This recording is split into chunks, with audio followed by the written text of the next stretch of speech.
he made arrows and he killed a ton of creatures. Now you fish on prime hours and then you see a moose. So that was pretty challenging.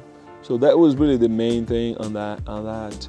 So I'll be honest here with you, that's the connection, right? When you have a lot of blueberries, you most likely have bears. So would you take a big animal without being ready for that? Now, here between you and me, right?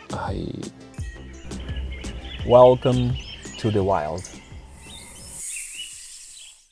Well, now that I'm done with this plot, this is, by the way, sweet corn. Excited to have some of it this summer.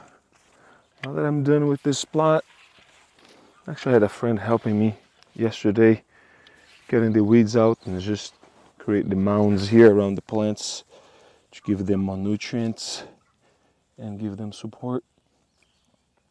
Now that I'm done with my weeding and gardening this morning, it's probably like 6:15 now in the morning, and this is done already, so that's really satisfying. But let's talk alone, shall we? Let's review episode 3 and episode 4.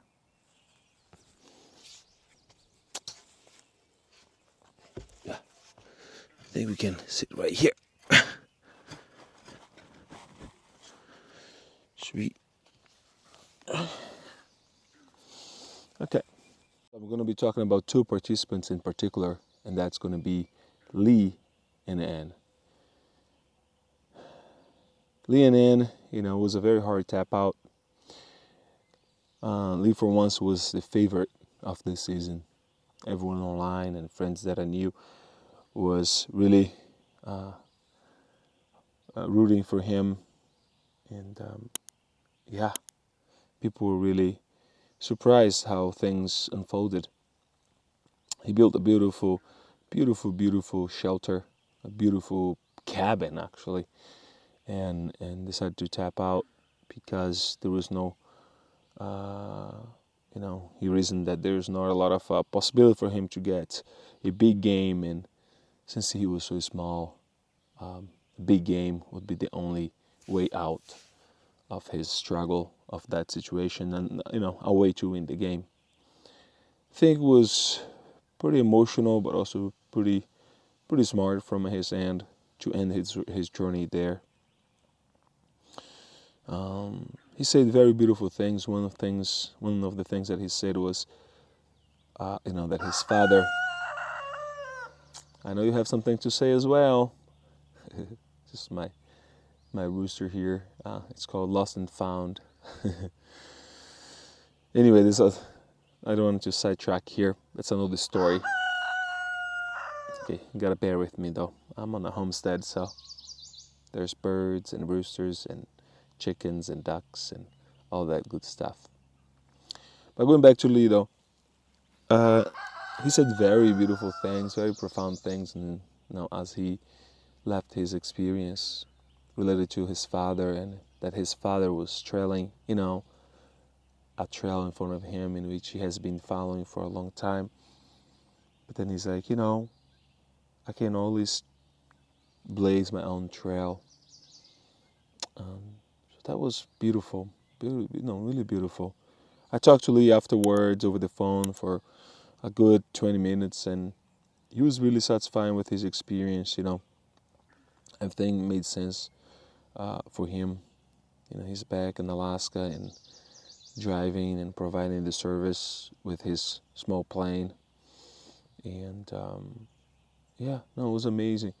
Of course, every time you see someone building a cabin, you kind of cringe a little bit because this is very, very big undertake.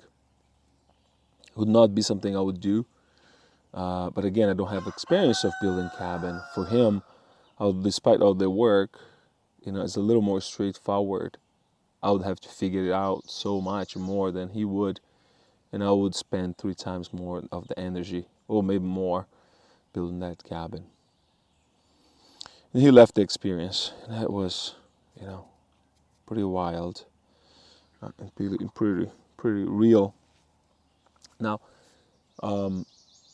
Anne also left the experience, and that was very hard because she really wanted to continue mentally, and her heart was there as well. However, her body just could not continue. I don't think the show does a good job on showing and portraying her severe dehydration, in which that was most likely what happened. And I understand that sometimes the show do not know and the participants do not know stuff like at the moment. But then when they leave the field, they go to a hospital sometimes. I'm not sure if that was Anne's case. And then the doctor, eventually give you a diagnosis. Yep. And tell you what it is. But in the field, you don't really know. Sometimes, there's that delay on acquiring that knowledge that most of us watching do not know. So, yeah, but that was hard because Anne was one of the first person I met.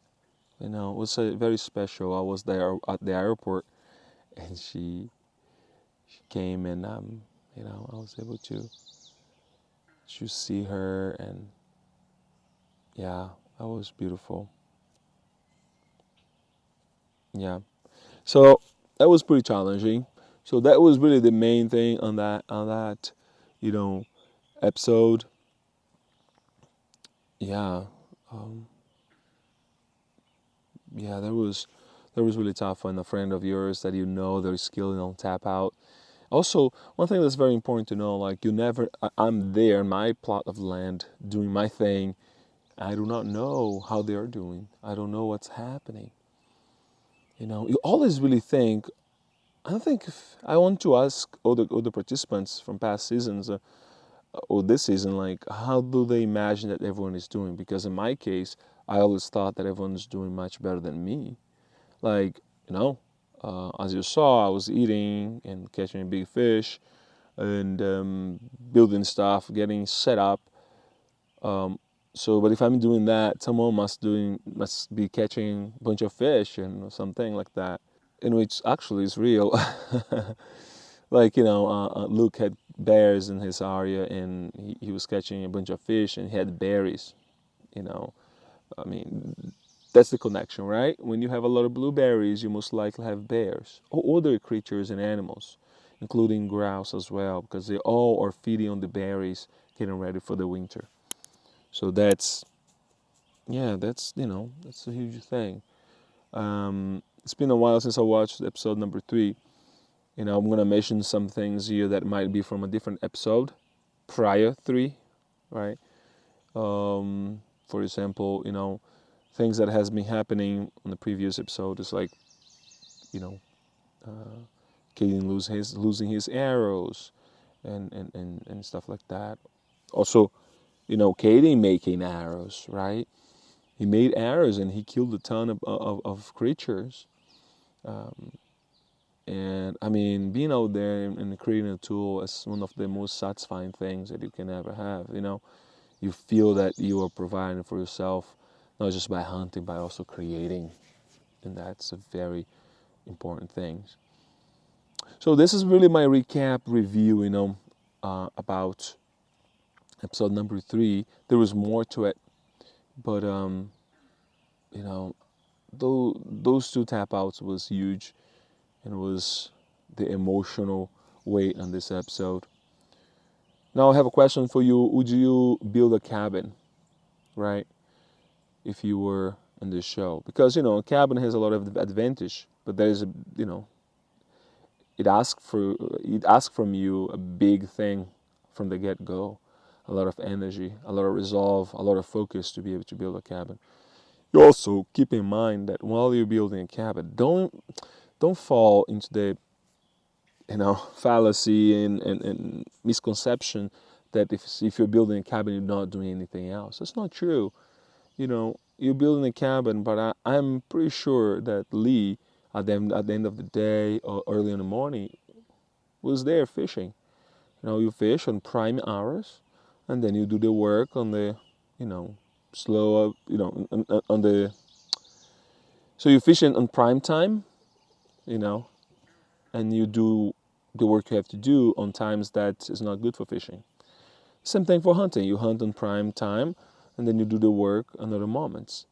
Um, 'Cause sometimes when it's not good for, if you have gone fishing, you know that when it's not a good time for fishing, you're just there casting and reeling in empty hooks. Sometimes you get something, but just don't fall into the misconception that someone is just building a shelter. They're hunting, they're trying.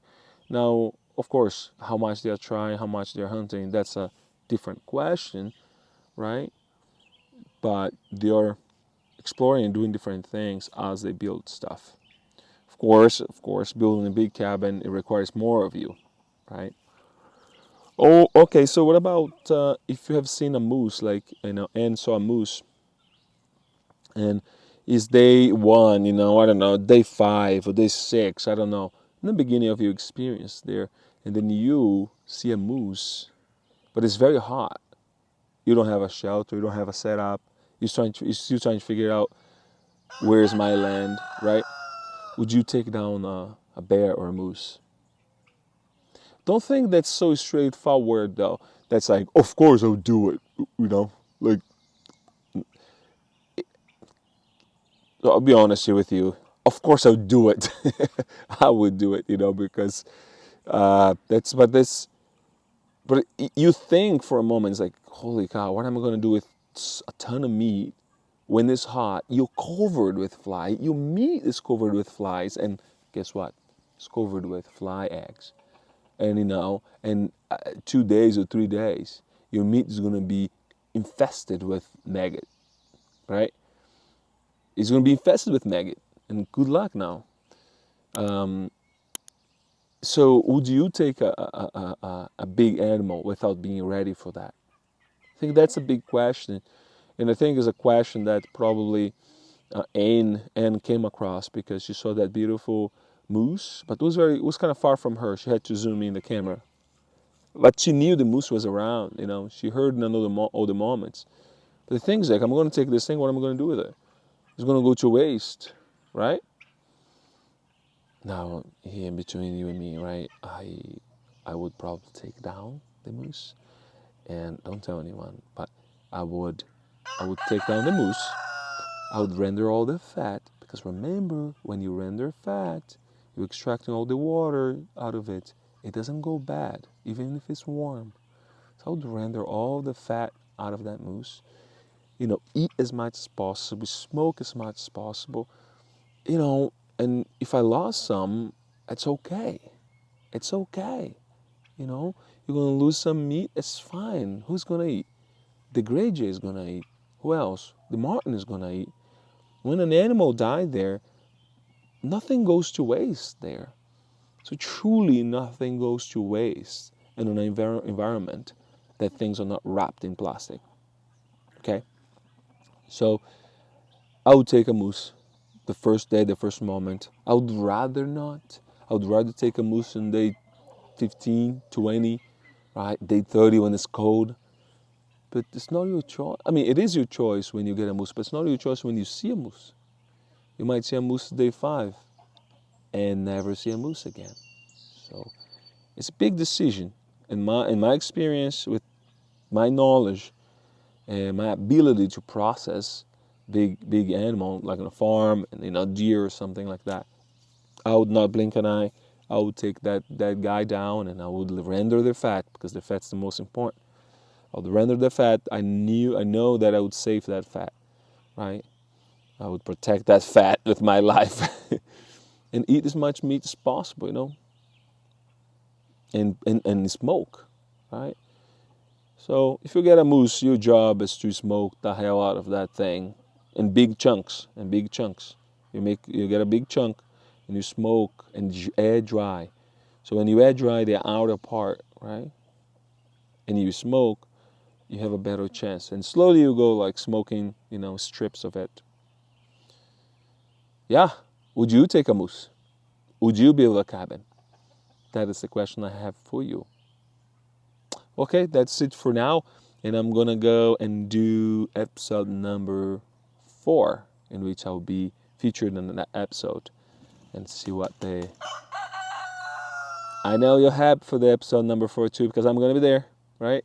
I'm gonna be doing stuff and sharing my journey with you. So peace out and see you on the next episode recap.